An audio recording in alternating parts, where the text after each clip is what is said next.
if you're going to work in the U.S. federal government and possibly maybe either other nations, CISSP is absolutely critical. Whether or not you believe it's going to help, doesn't matter. It is a requirement. So in those cases, yes, it's valuable. So you got to look at those factors as well. There's other certifications that do really well in the government, like the Security Plus, especially if you're entry level. Larry says, but isn't the checkbox now basically being required by the industry to pass resume scans? Unfortunately, that's how it's going. We got to play the game for some of us. Yeah. And, so I want to talk about that too, Bruce. I'm so sorry to interrupt. No, you're good. I know you are too. Yeah, because you talk about ATS as well from time to time. Yes. And yes. So Larry, spot on. Great point. Those are not the organizations personally I want to work at if that's how they do business. That's how I look at it. There are so many companies out there. So I personally the way I find jobs is through networking. So like, for example, Bruce and I know each other. And if there's an opportunity, we'll inevitably talk about it. In fact, we just had a conversation recently. There isn't an opportunity, but we're checking in, right? So networking is hugely important. People that you respect and people you admire, stay in touch. People that you want to help, stay in touch. It's all about networking. So networking is going to be a huge way on how to find the right jobs and get past the ATS automations, because I don't know what the heck's happened in the job market, but like this is killing job markets. And by the way, I think, Bruce, if you're going to ever have another conversation about like, applying for a job and some of those topics there, I'd love to come back and share some insights. Definitely. As a matter of fact, that's my next question.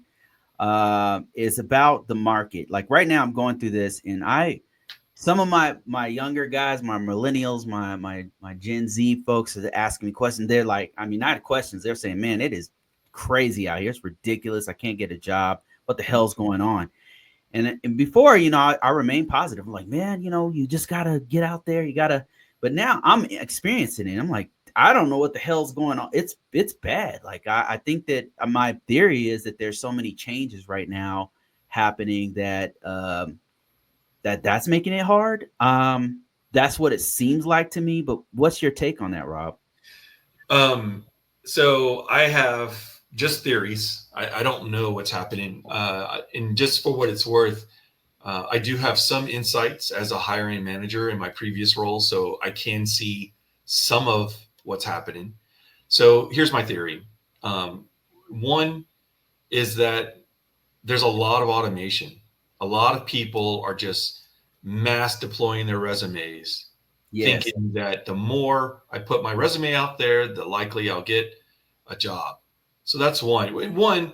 Okay, yeah, it can be a point that you're creative enough to do that, but be more intentional. If here you are like 2 years into a help desk job and you want to grow, that's respectable. And I expect someone to do that, but don't go straight for a director or solutions architecture role. Like you're not qualified, right? Be more intentional. Two is there's a lot of scammers out there, and I don't know what their motives are. But a lot of scammers are going to clog up the recruiting pipeline. And three, people who are desperate are doing Hail Marys, and they're applying to hundreds of jobs a week, and they're just.